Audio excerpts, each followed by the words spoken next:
that the Prophet ﷺ said that whoever intends to pray something from the night, and then he slept through that time that he was supposed to pray, كُتِبَ لَهُ مَا نَوَى. Everything that he intended to pray was written for him. وَكَانَ نَوْمُهُ صَدَقَةً. And his charity, or his sleep, was a charity from Allah Azza wa Jal to him.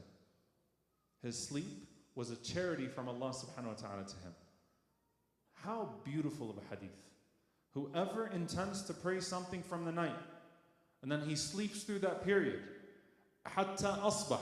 And in one narration, there's so many narrations, غَلَبَتْهُ عَيْنَانِ, like his eyes got the best of him. He fell asleep. You know, yesterday there was a brother in Fajr.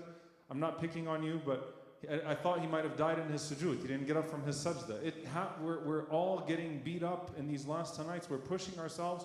We're trying to immediately adjust our clocks. We're trying to get used to staying awake all night.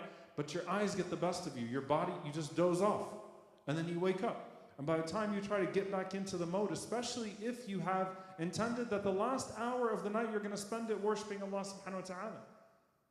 كُتِبَ لَهُ مَا نَوَى. Allah Azza wa Jal wrote it down for you. As the ulama say in the sharh of this hadith, meaning Allah subhanahu wa ta'ala wrote it down for you. كَأَنَّكَ صَلَّيْتَهُ فِي ذَاكِ اللَّيْلَةِ فِي تِلْكِ اللَّيْلَةِ. As if you prayed it at that time, at the time that you intended. So Allah wrote down the full ajr for you, and the sleep was a charity from Allah subhanahu wa ta'ala, that Allah Azza wa Jal sees that you need some rest, and Allah subhanahu wa ta'ala gives you something to do.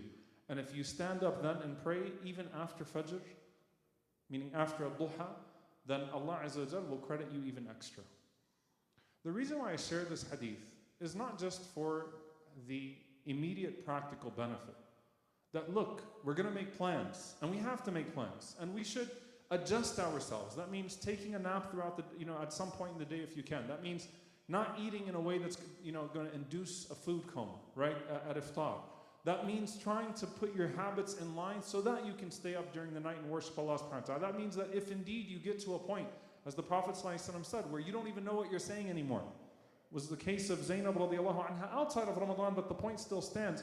Having a rope tied in the masjid to hold herself. If you don't even know what you're saying anymore, and you say, I'm going to take a 15-minute nap, a 30-minute nap, so I can refresh myself, and I can wake up in the later part of the night, and I can have a sincere dua, some sincere moments between me and Allah subhanahu wa ta'ala. That is the person who is being addressed here, that Allah Azza wa Jal is far more kind and far more merciful. And remember that you are making the dua, Allahumma innaka afuwan tuhibbul afwa fa'fu anni.